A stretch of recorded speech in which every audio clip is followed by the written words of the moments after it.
तो सबके मन में एक ही सवाल है कि सरकार किसकी बन रही है, एनडीए की या इंडिया अलायंस की। तो आपको एक चीज़ और मैं पीछे लेके जाता हूं कि इंडिया अलायंस जब बन रहा था और जब इसकी नींव रखी जा रही थी तो नीतीश कुमार उसमें से सबसे महत्वपूर्ण भूमिका निभा रहे थे। और आज नीतीश कुमार फिलहाल एनडीए में हैं। अब सबकी निगाहें नीतीश कुमार पर हैं कि नीतीश कुमार क्या कुछ करिश्मा करके इंडिया अलायंस में आ सकते हैं। क्या इंडिया अलायंस जो है, जितनी सीटें उनकी कम है उसकी भरपाई नीतीश कुमार करके अगर इंडिया अलायंस में आते हैं तो क्या उन्हें वहां पर कुछ बड़ा मिल सकता है, बड़ा पद मिल सकता है, या उन्हें प्रधानमंत्री कुर्सी मिल सकती है। तमाम सवाल हैं और इन सवालों पर ही आज हम चर्चा करेंगे। पोल पंच में हम फिर से लौट आए हैं। पोल पंच में आज मेरे साथ रोजाना की तरह, जिस तरीके से हम बात करते हैं रोजाना की तरह, अरुण चौबे सर हैं, संपादक हैं India.com के। तो सर, शुरुआत सीधे आप करते हैं, सरकार किसकी बन रही है और खास तौर पर सबके मन में एक सवाल है, नीतीश कुमार को लेकर क्या करने वाले हैं नीतीश। धन्यवाद नरेश। जो हम लोगों का डेमोक्रेसी का पर्व है जी, वो फिलहाल तो पूरा हो गया है, लेकिन इलेक्शन पर्व पूरा हो गया है, लेकिन उसके बाद अब जब सरकार बनाने की कवायद आई है तो उसमें आज सुबह सुबह आपने देखा होगा कि एक तस्वीर ने बिल्कुल जो है चौंका के रख दिया सबको, जिसमें एक ही प्लेन में जो आगे पीछे की सीट पर जो है चाचा और भतीजा बैठे हुए दिखे, नीतीश जी, और उनके पीछे जो है तेजस्वी यादव दिखे।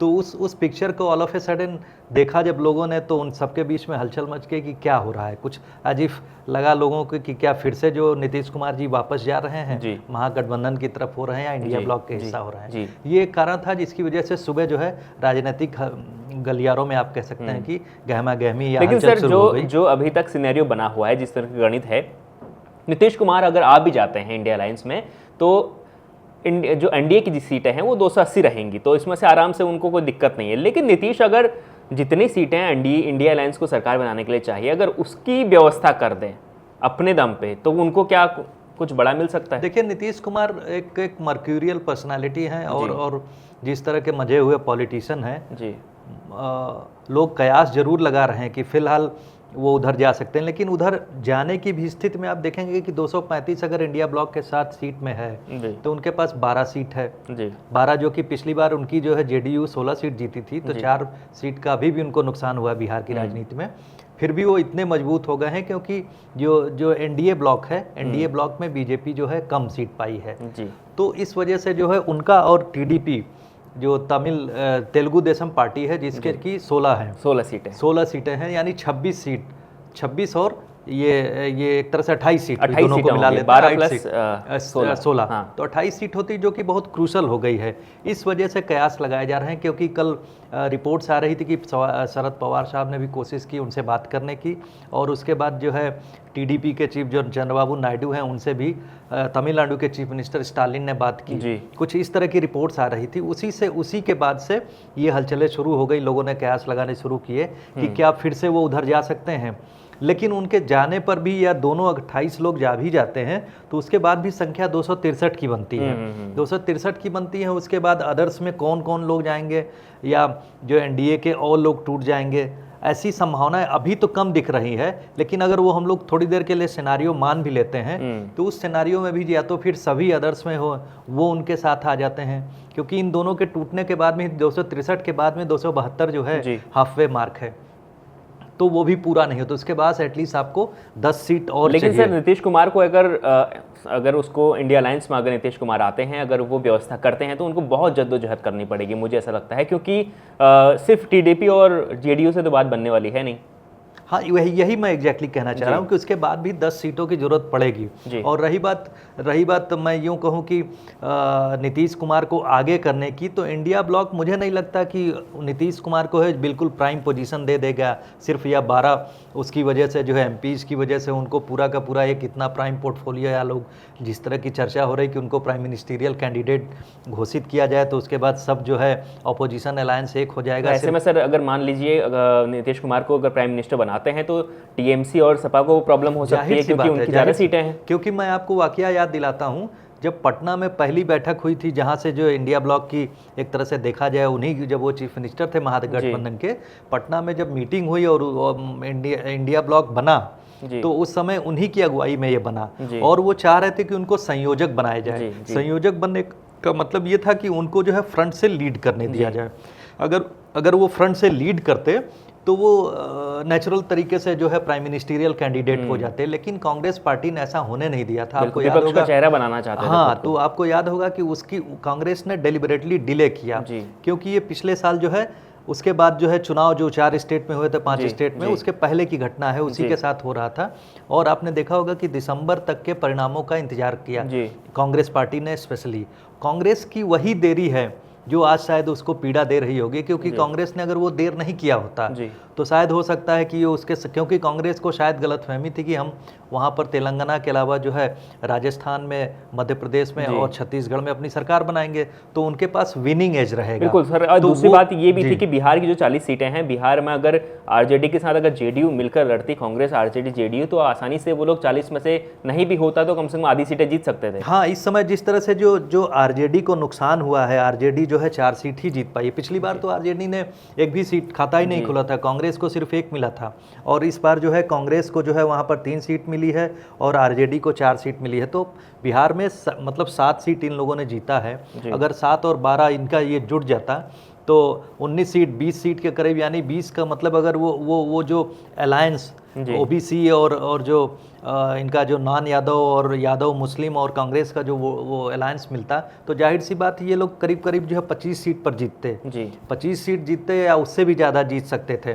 तो उस स्थिति को इन लोगों ने बनने नहीं दिया, अपने हाथ से जाने दिया, जो शायद आज इन्हें पीड़ा दे रही होगी कि नीतीश अगर हमारे साथ बने रहते तो शायद इस समय की स्थिति कुछ दूसरी होती। जी। लेकिन सर एक बात ये भी है कि अगर क्योंकि जिस तरीके से प्री पोल अलायंस जब बना था एनडीए, तो उसमें नीतीश कुमार थे और टीडीपी भी थी, तो सरकार बनाने का मौका तो राष्ट्रपति से सीधे एनडीए को देंगे। इसमें मैं ये कहूँगा कि जो हमारा प्रेसिडेंट, जो कॉन्स्टिट्यूशनल प्रेसिडेंट्स है, उसमें यही अभी तक चली आ रही परंपरा कि राष्ट्रपति जो है प्री पोल अलायंस जो होता है इलेक्शन के पहले का, वो अगर उसमें सिंगल लार्जेस्ट पार्टी, यानी प्री पोल अलायंस एक जो ब्लॉक है उसमें 2 तरीके से आता है, सिंगल लार्जेस्ट पार्टी होती है या प्री पोल अलायंस का जो पूरा का पूरा घटक दल। तो अभी भी 291 इनके पास में सीट है एनडीए के पास में, तो वो नेचुरल क्लेमेंट तो है, ऐसा नहीं हो सकता है कि उनको न बुलाया जाए। बिल्कुल, शपथ वो ले सकते हैं, उनको बुलाया जाएगा, लेकिन ये है कि अब बात जो डील होनी है, जो डिमांड है, जिस तरीके से अभी तक सूत्रों के हवाले से खबर आ रही है कि 5 या 6 मंत्रालय मांगे हैं, टीडीपी ने वैसा ही जेडीयू मांग रही है, तो ऐसे में तो बीजेपी के हाथ में कुछ नहीं रहेगा। नहीं, कुछ रहेगा नहीं, ऐसा नहीं कह सकते हैं, लेकिन ये है कि जाहिर सी बात इन लोगों ने जिस तरह से सपोर्ट किया है, 16 एमपी उनके क्रूसल हैं, 12 इनके हैं, 28 लोग बहुत क्रूसल लोग हो जाते हैं एनडीए के लिए। तो जाहिर सी बात है वो लोग जो प्लम पोर्टफोलियो यानी मलाईदार जो विभाग कहते हैं, वो पोर्टफोलियो की डिमांड होगी। ये अब निगोसिएशन का दौर चलेगा। मैं आपको बता दूं कि 2019 और 2024 के इलेक्शन में क्या बदल गया। कोएलिशन एरा लगता था कि पिछले 1 दशक से ऊपर के एरा में जो है कोएलिशन एरा खत्म हो गया, लेकिन इस समय फिर से कोएलिशन एरा आ गया है। बिल्कुल सर। अब इन तमाम सवालों के बीच में एक और सबसे बड़ा सवाल है जो इस वक्त हर कोई भारतीय जनता पार्टी का मेंबर भी जानना चाहता है और देश का नागरिक भी जानना चाहता है। सवाल ये है कि जिस प्रकार से नरेंद्र मोदी का ये एक तरीके से आखिरी चुनाव भी हो सकता है, अगर अगली बार प्रधानमंत्री नरेंद्र मोदी चुनावी मैदान में नहीं होते हैं तो बीजेपी को एक ऐसा चेहरा चाहिए होगा जो यहाँ पर सीधे सीधे राहुल गांधी या विपक्ष को टक्कर दे पाए। और इस कंडीशन में जिस तरीके से उत्तर प्रदेश में सीटें हारी हैं, ऐसे में उनको या तो कोई योगी जैसा नेता चाहिए, हार्डकोर हिंदुत्व की बात करें, या उनको कोई नया चेहरा होगा। क्या अमित शाह अगर चेहरा बनते हैं नरेंद्र मोदी के बाद, अमित शाह और योगी की बात करते, तो इन दोनों में से कौन ज़्यादा संभावना किसकी लगती है? देखिए, मैं इन सब बातों के बारे में बात करने से पहले ये बताऊंगा कि बीजेपी जो है एज ए पार्टी और उनके साथ में जो उनका जो मदर विंग आप कहेंगे, जो सैफरन होलसम ऑर्गेनाइजेशन को लें, तो उसमें आरएसएस उनकी जो एक तरह से देखा जाए तो रीढ़ है जी।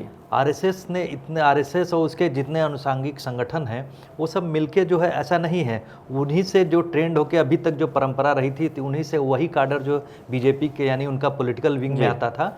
तो आप ये नहीं कह सकते कि उसमें यही 2 नाम जो आपको सामने दिख रहे हैं राजनीतिक रूप से, क्योंकि आपको याद होगा कि जब 2012 में जब नरेंद्र मोदी जी को आगे किया गया उस समय आडवाणी जैसा बड़ा चेहरा उस समय हुआ करता था, और भी बड़े चेहरे हुआ करते थे, लेकिन गडकरी थे। तो उस समय जो संगठन ने जिसका नाम प्रपोज किया, तो उस समय कंपैरेटिवली एक किनारे पड़े हुए, जहाँ से उस गुजरात में जहाँ पर 25-26 सीट आती है एमपी की, तो लोग कह रहे थे कि इस छोटे से स्टेट से किसी आदमी को केंद्र में भेजना कितना प्रभावी रहेगा। तो ऐसा नहीं है, जिसके पीछे संगठन खड़ा हो जाएगा। यही दो नाम की मैं बात नहीं कर रहा हूँ, संगठन उनके पास में इतनी शक्ति है कि, और उसी का मैं एक जो रिपोर्ट्स आ रही हैं, जो उत्तर प्रदेश की जो स्थिति है, उसमें एक बड़ा कारण है कार्यकर्ताओं की नाराजगी। ऐसी भी रिपोर्ट आ रही है कि कार्यकर्ता जो 10 साल से 20 साल से संगठन में काम कर रहा है, वो लोग की नाराजगी थी, जिसकी वजह से जो टर्नआउट ऑफ वोट बैंक है, टर्नआउट ऑफ वोटर्स क्यों कम हुआ, क्योंकि जो बीजेपी के साथ में जो वोट डलवाने वाले लोग थे, उन लोगों ने वोट डलवाने में इंटरेस्ट नहीं लिया। और इस तरह से एक तरह से देखा जाए तो अंदर की भीतरघात भी आप कह सकते हैं, जिसकी वजह से लोग नाराज हुए। और उसकी वजह से आप देखेंगे उत्तर प्रदेश में क्या नुकसान हुआ। ओबीसी जो इनका traditional non Yadav vote bank था, वो भी खिसक गया, और तकरीबन कह रहे हैं 20% के आसपास वो वोट बैंक खिसक गया है। और उसके बाद जो ब्राह्मण वोट बैंक, जो उत्तर प्रदेश की जो ईस्टर्न यूपी की 34 सीट हैं, उसमें से जो हाफ सीट्स चली गई हैं, उसमें 7% लोग कह रहे हैं ब्राह्मण वोट बैंक खिसक गया है, क्षत्रिय वोट बैंक खिसक गया 5% के आसपास। तो इसका मतलब क्या है? इसका मतलब ये है कि वो लोग जो ट्रेडिशनली जो अलायंड थे, उनमें कहीं आक्रोश था, गुस्सा था ऑर्गेनाइजेशन के प्रति, या पार्टी के प्रति, या पार्टी के जो कार्यक्रम थे, या इंडिविजुअल भी आप कह सकते हैं, जिनके प्रति उनकी निराशा बनी हुई थी।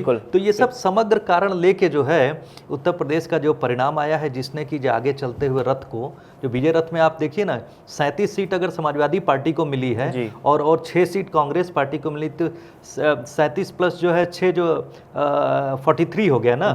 तो 43 सीट्स का जो कम हो जाना, उसमें से आप 40 सीट मान लीजिए, 5 सीट आप कम कर लीजिए, तो फिर भी जो 40 के आसपास सीट्स कम हुई, उतनी ही सीट की जरूरत आप देख रहे हैं। तो उत्तर प्रदेश ने जो है मोदी के रथ को, जो प्रधानमंत्री मोदी का रथ जो अपने गति से चला जा रहा था, तो उस ब्रेक वहीं से लगा है। बिल्कुल जी। तो अब देखिए, अब तो सरकार किसकी बनती है, ये बड़ा इंटरेस्टिंग सवाल है, और इस सवाल के इर्द गिर्द ही इस वक्त तमाम बातें हो रही हैं। तमाम जो सुर्खियां आप लगातार सुन रहे होंगे, उनमें एक की बात है कि किसकी सरकार बनेगी। आज शाम को लगभग ये तस्वीर साफ हो जाएगी, क्योंकि आज एनडीए और इंडिया अलायंस दोनों की अपनी अपनी दलों के साथ एक महत्वपूर्ण बैठकें होनी है, और इस बैठक में इंडिया अलायंस अपनी बैठक में तय करेगा कि उसे विपक्ष में बैठना है कि या सरकार बनाने के लिए कोई कोशिश करनी है।